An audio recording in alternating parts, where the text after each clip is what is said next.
আসসালামু আলাইকুম ভিউয়ার্স, আজ রিভিউ করতে যাচ্ছি Xiaomi এর Redmi Airdots Pro। Xiaomi আবার Redmi Airdots Pro কবে লঞ্চ করলো, তাই না? এই প্রশ্নটা আমার মনেও এসেছিল যখন প্রথমবার মার্কেটে ইয়ারফোনটি দেখেছিলাম। পরে ইন্টারনেটে খোঁজাখুঁজি করে বুঝতে পারলাম যে এটি আসলে একটি আনঅথরাইজড এবং আনঅফিশিয়াল প্রোডাক্ট, অর্থাৎ সহজ ভাষায় কপি প্রোডাক্ট।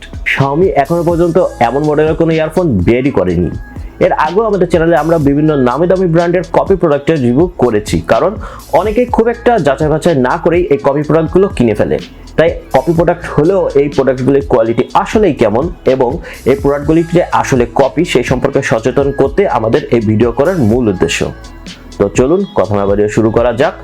বরাবরের মতোই আমি সজীব থাকছি আপনাদের সাথে।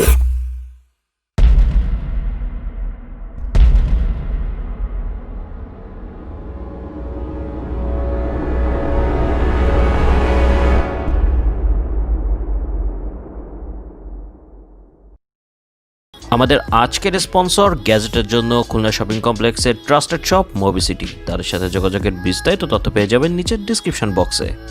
ইয়ারফোনটির প্যাকেজিং হুবহু Redmi Airdots এর মতোই। বক্সে থাকছে ইয়ারফোনটির সাথে 2 জোড়া এক্সট্রা সিলিকন ইয়ারবাডস, একটি টাইপ সি চার্জিং কেবল এবং ইউজার ম্যানুয়াল। এই প্রথম আমি কোনো ইউজার ম্যানুয়াল দেখতে পেলাম যেখানে ইয়ারফোনের ইউজ সম্পর্কে কোনো অপারেশনাল ইনস্ট্রাকশন দেওয়া নেই। চার্জিং কেসটির বাইরের আউটলুক ঠিক Redmi Airdots এর আইডেন্টিক্যাল হলেও ভেতরের অংশে দেওয়া হয়েছে একটি মিটার, যার মাধ্যমে কত পার্সেন্ট চার্জ রয়েছে এবং চার্জিং এর সময় কত পার্সেন্ট চার্জ হয়েছে সেটি বোঝা যায়, যা পার্সোনালি আমার বেশ ভালো লেগেছে। চার্জিং কেসটির বিল্ড কোয়ালিটি দাম অনুসারে ঠিকঠাকই বলা যায়। ইয়ারবাডসগুলি আকারে বেশ ছোট এবং এর উপরের অংশটি গ্লসি ফিনিশড, কানের ভেতরে বেশ ভালোভাবে অ্যাডজাস্ট হয়ে যায় এবং কমফোর্টেবলও বটে। ইয়ারবাডসগুলির উপরে থাকা মাল্টিফাংশনাল বাটনটি কোনো ফিজিক্যাল বাটন নয়, এটি মূলত একটি টাচ বাটন, যার টাচ সেন্সিটিভিটি বেশ ভালোই পেয়েছি। মাল্টিফাংশনাল বাটনটির মাধ্যমে কল রিসিভ, ইন্ট, music play, pause, volume up down সহ যাবতীয় অপারেশন অপারেট করা যায়। এই চার্জিং কেসে দেওয়া হয়েছে 300 মিলি অ্যাম্পিয়ারের একটি ব্যাটারি এবং ইয়ারবাড দুটিতে থাকছে 40 মিলি অ্যাম্পিয়ার করে একটি ব্যাটারি, যা একটানা 4 ঘন্টার কিছু বেশি সময় ধরে মিউজিক প্লেব্যাক টাইম দিতে সক্ষম। চার্জিং কেসের মাধ্যমে ইয়ারবাড দুটিকে 3 বার ফুললি চার্জ করা সম্ভব। এছাড়াও দেওয়া হয়েছে একটি টাইপ সি পোর্ট, যার মাধ্যমে কেসটি সম্পূর্ণ চার্জ হতে সময় নিয়েছে 1 ঘন্টা 30 মিনিটের মতো। অ্যাকর্ডিং টু স্পেসিফিকেশন চার্জিং কেসটিতে চার্জ স্ট্যান্ড বাই টাইম 4 মাস, কিন্তু এটা কতটুকু সত্য সেটা এই মুহূর্তে নিশ্চিতভাবে বলা যাচ্ছে না, কারণ আমি 4 মাস ধরে ব্যবহার করার পর রিভিউ করছি না তাই। এছাড়াও ইয়ারবাড দুটিতে সাউন্ডের জন্য কত সাইজের ড্রাইভার ব্যবহার করা হয়েছে এবং এতে কোনো IPX সার্টিফিকেশন আছে কিনা সে বিষয়ে কোথাও কোনো তথ্য খুঁজে পাওয়া যায়নি। তাই ডেইলি ওয়ার্কআউটে ইয়ারফোনটি ব্যবহার কতটুকু নিরাপদ হবে সে বিষয়ে এই মুহূর্তে কিছু বলতে পারছি না। এবার চলে যাওয়া যাক সাউন্ড কোয়ালিটি প্রসঙ্গে। টু বি অনেস্ট, একটি আনঅথরাইজড প্রোডাক্ট হিসাবে এর ডিপ এবং পাঞ্চি বেস আমাকে মুগ্ধ করেছে।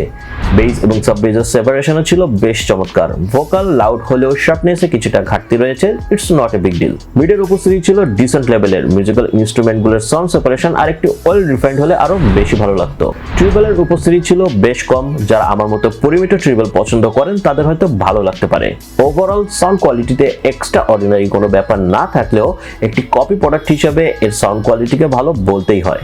টেলিফোনিক কনভারসেশনে ইয়ারফোনটি খুব একটা ভালো পারফরমেন্স দেয়নি, কারণ কন্টিনিউয়াস সিগন্যাল ট্রান্সমিশন পাওয়া যাচ্ছিল না, কথাগুলি ছাড়া ভাবে শোনা যাচ্ছিল। এছাড়াও সারাউন্ডিং এনভায়রনমেন্ট থেকে অনেক বেশি নয়েজ ক্যাচ করছিল, যা কথা বলার জন্য খুব একটা সুইটেবল নয়। গেমিং এ PUBG এর ক্ষেত্রে সাউন্ড ডিলে থাকায় গানশটের শব্দ শুনতে পাওয়ার আগেই কিল হয়ে যেতে হচ্ছিল, তাই গেমিং এর জন্য এটি খুব একটা উপযোগী হবে না। এই unauthorized copy Redmi Airdots Pro এর ভিডিওটি দেখে আশা করি আপনারা খুব সহজেই সিদ্ধান্ত নিয়ে নিতে পারবেন যে ইয়ারফোনটি আপনাদের জন্য কতখানি সুইটেবল হতে পারে। আজ এ পর্যন্তই, আল্লাহ হাফেজ।